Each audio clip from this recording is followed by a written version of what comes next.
دنیا کا فلسفہ بھی بڑا عجیب ہے.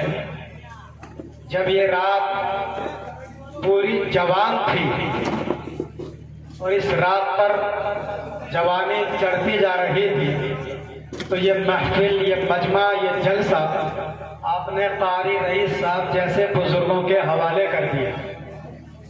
رات جوان تھی اور یہ جلسہ بزرگوں کے حوالے تھا.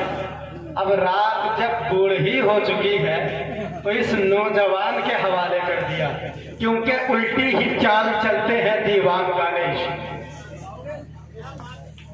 الٹی ہی چال چلتے ہیں دیوان گانے عشق، آنکھوں کو بند کرتے ہیں دیدار کے لیے. آنکھوں کو بند کرتے ہیں دیدار کے لیے. تو اب آنکھیں تو بند نہیں ہیں، مگر یہ ہے کہ آپ کے جذبات اور آپ کے حوصلے بہت بلند ہیں اور ہونا بھی چاہیے. یہ غوث پاک کا فیضان ہے، ورنہ ہمارے قاری نور احمد صاحب نے طبیعت تو حضرت کی ناساز ہے، مگر اس ناسازی کے عالم میں بھی مکمل بھرپور طاقت کے ساتھ آپ نے کلام آپ کو سماعت کر دیا. تو یہ سب بزرگوں کا فیضان ہوتا ہے. تھوڑی دیر سننا چاہتے ہیں تو آپ تو یا آگے آ جائیے، یا ایسا کرتا ہوں میں بھی وہیں کو آ جاتا ہوں، کیونکہ میں بولتا ہوں سامنے کو. اب سامنے کوئی ہے نہیں، کچھ دائیں ہیں اور کچھ بائیں ہیں، بیچ میں جو دل ہے وہ خالی ہے. ہاں سامنے بیٹھے، دور رہنے سے فائدہ کیا ہے، قریب آؤ تو کوئی بات بنے.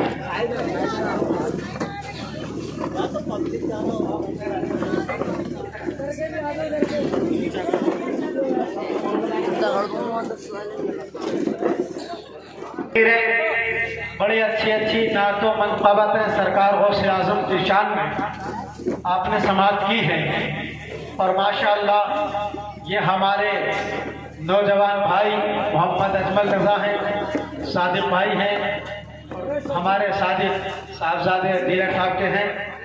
صادق تو ہیں اس لیے مجھے بیان کرنا پڑ رہا ہے. اور ہمارے ڈاکٹر رضا المصطفیٰ صاحب ہیں، اسلام بھائی ہیں، فرقان بھائی ہیں، معین بھائی ہیں، ماشاءاللہ ہمارے ببلو بھائی بھی ہیں. سب کچھ ہیں اور آپ حضرات کی محبتیں ہیں کہ رات کے 3 بجنے والے ہیں، مگر آپ حضرات ابھی تک جاگ بھی رہے ہیں اور سن بھی رہے ہیں. اور پوری آن شان کے ساتھ یہ جلسہ اپنی تمام تر رہنائیوں کے ساتھ اختتام کی اور پہنچ چکا ہے. یہ سرکار غوث اعظم کے نام سے منسوب آپ نے مکمل طریقے سے سرکار غوث اعظم کی شخصیت کے حوالے سے بہت سارے مفاہیم و معانی، بیان، مواد، تقریر آپ نے سماعت کر لیا ہے. جلسے کے شروع سے اب تک بار بار ذکر ہوا ہے، بار بار ذکر ہوا ہے کہ مدرسہ شان محمدی بچوں کو پڑھاؤ پڑھاؤ پڑھاؤ. میں آپ کو ایک بات بتا دوں، آپ نے بارہا سنا ہوگا، بزرگوں کی سیرت آپ سنتے رہتے ہیں، بزرگوں کے واقعات آپ سنتے رہتے ہیں، بزرگان دین کی عظمتوں پر بیان آپ سنتے ہی رہتے ہیں، اور مزید سننے کے لیے اپنے باہر سے مہمانوں کو بھی بلاتے ہیں. بہت اچھا خطاب، بہت معلوماتی خطاب اور ایک اصلاحی بھی اور جذباتی بھی ولولہ انگیز خطاب خطیب ہندوستان محب گرامی قدر حضرت علامہ مفتی محمد حسنین رضا صاحب قبلہ منظری سے سماعت کیا. اور ہمارے ہر دل عزیز پورے ملک کا سفر کرنے والا بہت شاندار لہجہ عزیز القدر جناب میر حسن مصطفی سے آپ نے بہت اچھا سنا ہے اور خوب نوازا بھی ہے. ماشاءاللہ آپ نے مہمانوں کی بہت خاطر تواضع کی ہے. الحمدللہ دیکھ کر لگ رہا تھا اور ایمان بیدار ہو رہا تھا، لگ نہیں رہا تھا کہ یہ مزرے میں جلسہ ہو رہا ہے. اور جب آج اسٹیج یہاں لگ رہا ہے تو ایسا لگ رہا ہے کہ یہ جلسہ مزرے میں نہیں ہو رہا ہے، بلکہ ہم مزرے کے لوگ کہیں اور بولنے کے لیے چلے گئے، کیونکہ یہاں جلسہ یہ میرے مشورے سے ہوا ہے. ورنہ ہمارے یہ نوجوان بھائی سب کہہ رہے تھے مدرسے میں نے کہا مدرسے میں تو ہوتا ہی ہے جلسہ، ایک بار جلسہ مدرسے کے باہر کرا کر دیکھیے اور دیکھیے کتنی بھیڑ اکٹھا ہوتی ہے۔ غوث اعظم کس کس کو بلاتے ہیں؟ کائنات میں ان کا سکہ چلتا ہے، انہوں نے جن کو بلایا وہ آ گئے اور انہوں نے سن بھی لیا، اور غوث اعظم کے فیض و برکات سے مالا مال بھی ہو گئے اور انشاءاللہ ہوتے رہیں گے۔ کیوں کہ غوث اعظم کون ہے؟ غوث اعظم غوث پاک کون ہے؟ غوث پاک آپ سنتے رہتے ہیں، غوث پاک وہ اس ذات کا نام ہے، غوث پاک اس عظیم المرتبت شخصیت کا نام ہے جس کو زمانہ سید الاولیاء کہتا ہے۔ کیا کہتا ہے؟ سید الاولیاء، اولیاء کے سردار۔ اگر بات سمجھ میں آ رہی ہے تو محبت سے بولنا سبحان اللہ۔ ذرا مجھے لگا کہ میں بول رہا ہوں اور آپ سن رہے ہیں۔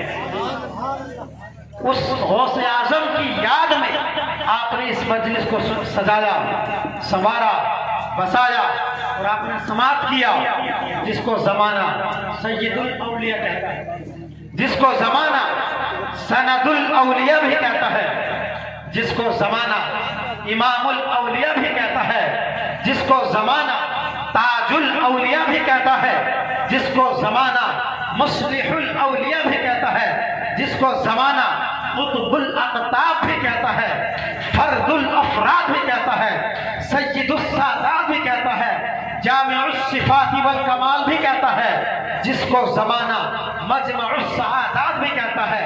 وہ غوث اعظم جو مقتدائے عارفہ ہے، وہ غوث اعظم جو دستگیر بے کساں ہے، وہ غوث اعظم جو چارہ بے چارگاہ ہے، وہ غوث اعظم جس کا سکہ کائنات میں کل بھی چل رہا تھا، آج بھی چل رہا ہے، صبح قیامت تک چلتا رہے گا۔ اور ہم تو یہ دیکھ رہے ہیں کہ جو زمانہ جیسے جیسے آگے بڑھتا جا رہا ہے، غوث اعظم کا نام اتنا ہی اونچا ہوتا جا رہا ہے۔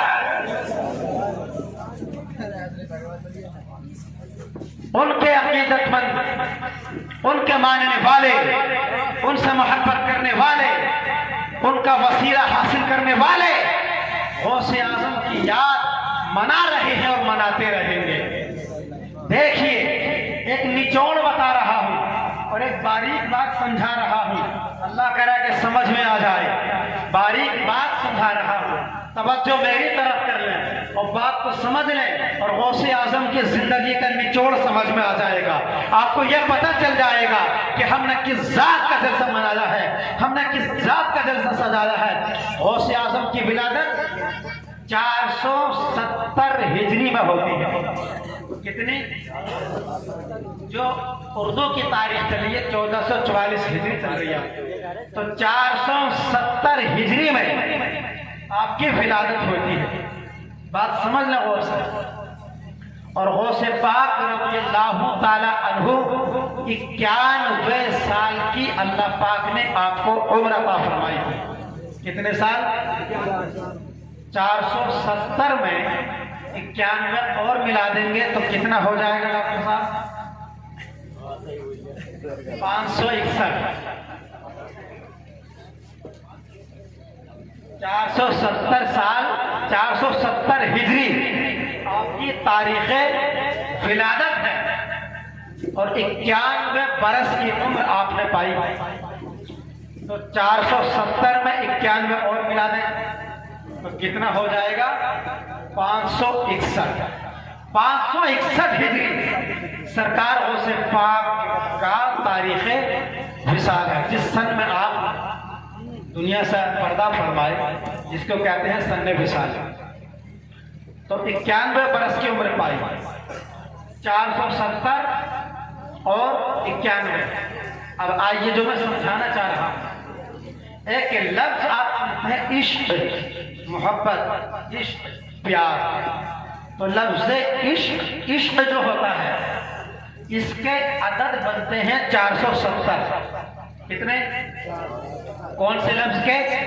عشق کے، عشق، عشق کے 470 اور 91 ایک لفظ ہے کمال، فضل و کمال، کمال یا کامل۔